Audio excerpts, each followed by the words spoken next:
Hey guys, welcome to Tianna Blancoo channel, and we are going to be removing residue, any glue, any adhesive that may be on your lace and you just can't seem to get it off. So I'm going to show you one quick easy step.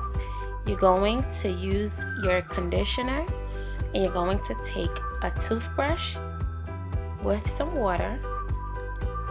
And I just like to gently, you want to do this gently, you don't want it to do it rough and hard because it can cause balding from the hair and the lace.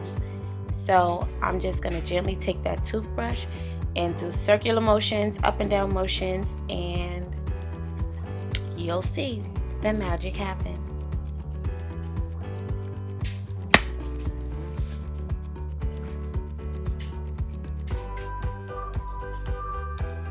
Now this is what I like to do on all my lace fronts, my lace closures, anything with lace. If you're using any adhesive, this will happen. So just take notes and take your conditioner and your toothbrush and you can have a brand new looking lace, a very clean looking lace once you're done with this step.